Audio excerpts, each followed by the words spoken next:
This is not a partisan moment.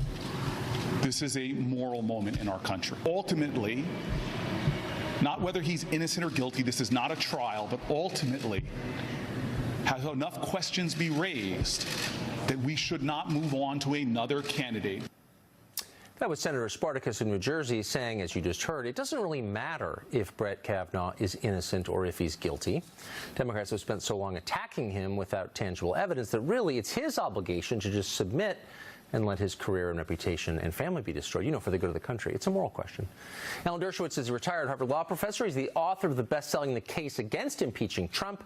He is our reality check on first principles, and he joins us tonight. Do you think, Professor, that that's a fine stand? It doesn't matter whether he's innocent or guilty. He should just submit.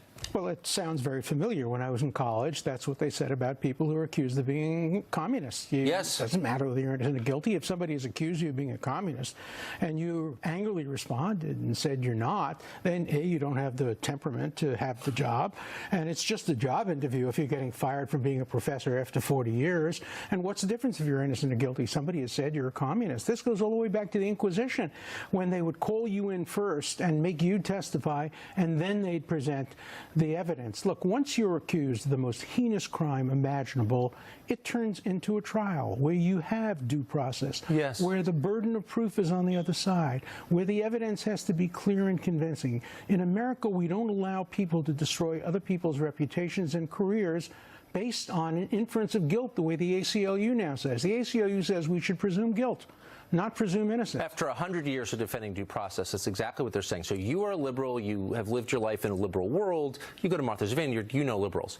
Do any of them ever say, look, I don't agree with Kavanaugh, I hate Trump, but I agree with you that due process is worth preserving? Are there liberals who feel that way? I've found very, very few of them. For example, today, 700 law professors signed a letter. They asked me to sign it. I refused. I wrote a dissent, saying he now no longer has the judicial temperament.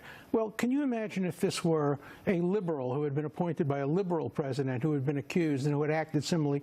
I don't think a single one of those professors would have signed that letter. They all fail the shoe on the other foot test.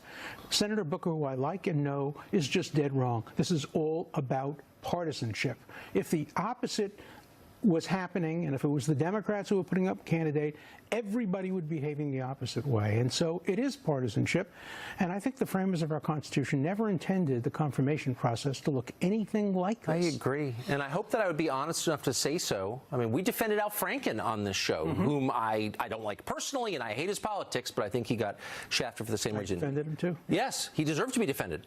You wrote, or you were quoted in a recent piece saying that Julie Swetnick's lawyer may have a legal obligation to withdraw her previous statement. What did you mean? Yeah, I've done some research now on it, and there are ethical and bar rules that say that when you submit an affidavit, even to Congress, and you later learn that there are things in the affidavit that are false, you have a continuing obligation to withdraw the affidavit. You cannot allow an affidavit to remain on the record if you have information suggesting it's false. And any reasonable lawyer hearing her on television says you can't any longer accept what's in that affidavit. She has to be investigated independently of the background check, criminally investigated, to see if she deliberately and willfully, with or without the aid of anybody else, made a decision just to frame somebody for something that he had nothing to do with. The evidence seems to suggest they never knew each other, they were years apart, they were operating in different circles. It wouldn't surprise me if an FBI investigation proved they never met each other. And if that turns out to be the fact, she belongs in a court of law, being prosecuted with a presumption of innocence. Yes. I'll defend her. But if the evidence shows that she committed perjury, prison. Wow.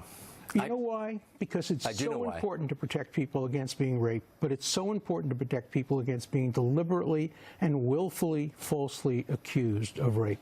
That is a very, very serious crime, and we tend not to pay as much attention to false, deliberately false. I'm not talking about people making mistakes or forgetting, but deliberately false frame-ups of rape have to be taken seriously. And they're not, I happen to know. Alan Dershowitz, Professor, thank you very much. Thank you. Great to see you. Free speech is evaporating in this country after 240 years.